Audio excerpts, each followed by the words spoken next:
નમસ્કાર, આપ જોઈ રહ્યા છો સ્પાર્ક ટુડે ન્યૂઝ। સાવલી વહીવટી તંત્ર દ્વારા રન ફોર વોટનું આયોજન કરવામાં આવ્યું। મદદનીશ ચૂંટણી અધિકારીની અધ્યક્ષતામાં આર્ટ્સ એન્ડ કોમર્સ કોલેજથી મતદાનની જાગૃતિ માટે રન ફોર વોટનું આયોજન કરાયું। કોલેજથી પ્રાંત અધિકારીએ રન ફોર વોટની દોડને પ્રસ્થાન કરાવ્યું। પોલીસ મથક પાસેથી બીઆરસી ભવન ખાતે પૂર્ણાહુતિ કરાઈ હતી। ગુજરાતમાં ત્રીજા તબક્કાની લોકસભાની ચૂંટણી યોજાવા જઈ રહી છે, ત્યારે વહીવટી તંત્ર દ્વારા વધુમાં વધુ મતદાન થાય અને લોકશાહીના મહાપર્વમાં કોઈપણ નાગરિક પોતાનો મતાધિકારથી વંચિત ન રહે તે આશયથી મહેંદી રંગોળી સ્પર્ધા જેવા અનેક કાર્યક્રમો કરાઈ રહ્યા છે।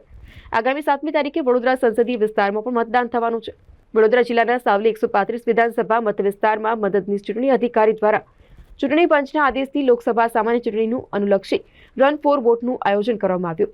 સાવલીની આર્ટ્સ એન્ડ કોમર્સ કોલેજથી પ્રાંત અધિકારીએ રન ફોર વોટની દોડને પ્રસ્થાન કરાવ્યું, જે બેનરો સૂત્રોચ્ચાર સાથે મુખ્ય માર્ગ થઈ સાવલી નગરના પ્રવેશદ્વારથી બીઆરસી ભવન ખાતે પૂર્ણાહુતિ કરાઈ હતી।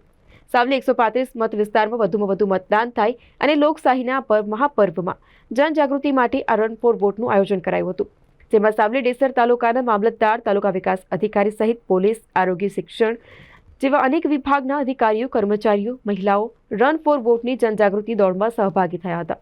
આજરોજ 5મી તારીખના રોજ વહેલી સવારે અમે સૌ અમારા સાવલીના તમામ અધિકારીશ્રીઓ, કર્મચારીશ્રીઓ, દિવ્યાંગજનો, સિનિયર સિટીઝન્સ, મહિલાઓ અને નાગરિકોના મદદથી આજરોજ રન ફોર વોટનું આયોજન કરેલું હતું।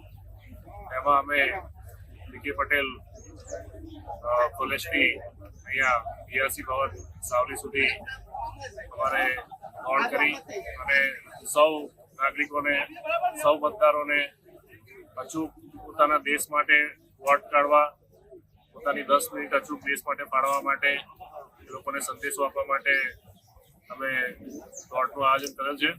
અને અમે સૌ આશા રાખીએ છીએ કે કોઈ પણ મતદાર પોતાના વોટ કરવાથી બાકી ના રહે, સૌ પોતાના મતાધિકારનો ઉપયોગ કરે અને દેશની લોકશાહીને વધુ સશક્ત બનાવે। જય હિન્દ, જય ભારત।